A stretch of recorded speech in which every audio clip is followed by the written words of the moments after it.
ਮਿੱਟੀ ਪਾਈ ਜੇ ਅਸੀਂ ਯਾਰ ਲੈ ਬੈਣ ਧੜਦਾ ਸਾਰੇ ਪਾਸ ਕੱਟ 11-12 ਹਜ਼ਾਰ ਰੁਪਏ ਹਾਂ ਮਿੱਟੀ ਦੇ ਕੀ ਆ ਕੱਢ ਕੱਢੀ ਸਾਰੇ ਕੱਢ ਮਿੱਟੀ ਕੱਢ ਸੇਲ ਮਿੱਟੀ ਕੱਢ ये तो मिट्टी काट तेरी छोकरी नु लन फड़ाए जरा पैसे करना पैसे मेरे को सारे इथे पे ददगा आ बड़े नोट है हां बड़े नोट इधर रख किन्ने फड़ा मिट्टी काट 11,000 ਲੱਗ ਗਿਆ ਸੀ 11,000 ਲੱਗ ਗਿਆ ਹਾਂ और थोड़ी ਰੋ ਲੱਗ ਗਿਆ ਮੈਂ ਲੈ ਕੇ ਮੈਂ ਬਸਾ ਲੈਣਾ ਇੱਥੇ ਬਹਿ ਜਾ ਦੇਖ ਹੁਣ ਬਦ ਡਰਾਮ ਮਾਰਦੀ ਨਾ छोटी फड़ा ਛੋਟੀ ਬੜਾਈ ਮੇਰਾ ਦੇਖ ਬਾਈ ਓਏ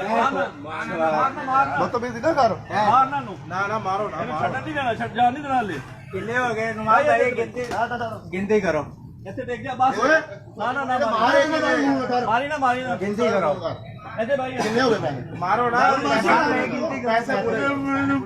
ਉਹਨੇ ਤੈਨੂੰ ਮਾਰਿਆ ਨੇ ਤੈਨੂੰ ਹੋਰ ਮਾਰਨਾ ਇੱਥੇ ਬਹਿ ਜਾ ਦੇਖ ਕੇ रोहित तेरी छोकरी ਨਾ ਮਾਰੀ ਨਾ ਫਿਰ ਮਾਰੀ ਨਾ नुमान भाई कितने है ਤੁਹਾਡੇ ਹੱਥ है कितने ਇਹਦੇ ਕਿੰਨੇ ਆ 6000 ਆ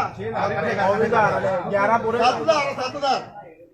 ਪੂਰਾ ਪਾੜ ਦੇ ਬਾਕੀ ਪੂਰੇ ਘਰ ਦਾ ਪੈਸੇ ਨੇ ਪੁਲਿਸ ਨੂੰ ਦੇਣਾ ਵਾ ਨਹੀਂ ਪੁਲਿਸ ਵਾਲਾ ਸਾਥ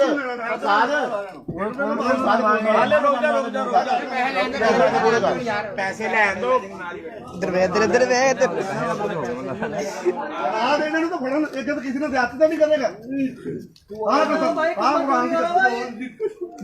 ਤੂੰ ਸੀਆ ਨਾ ਤਾਂ ਸੀਆ ਤੂੰ ਸੀਆ ਸੀ ਤੂੰ ਇੰਨੇ ਮੋਰੇ ਪਿੰਡੂ ਇਹਨਾਂ ਨੇ ਤੈਨੂੰ ਹੋਰ ਮਾਰਨਾ ਵਾ ਲੈ ਕੇ ਗਿਆ ਮੁੰਡੇ ਕੋਲ ਸਹੀ ਦੱਸ ਇਹਨਾਂ ਨੇ ਤੈਨੂੰ ਹੋਰ ਮਾਰਨਾ ਮਿੱਟੀ ਦੀ ਜੇਬ ਚ ਪਈ ਯਾਰ ਮਿੱਟੀ ਦੀ ਜੇਬ ਚ ਪਈ ਇਹਨਾਂ ਨੇ ਤੈਨੂੰ ਹੋਰ ਮਿੱਟੀ ਦੀ ਜੇਬ ਚ ਗਿਣਤੀ ਲਾ ਸਾਰਿਆਂ ਨੂੰ ਆ ਸਾਈਡ ਕਰ ਸਾਈਡ ਕਰ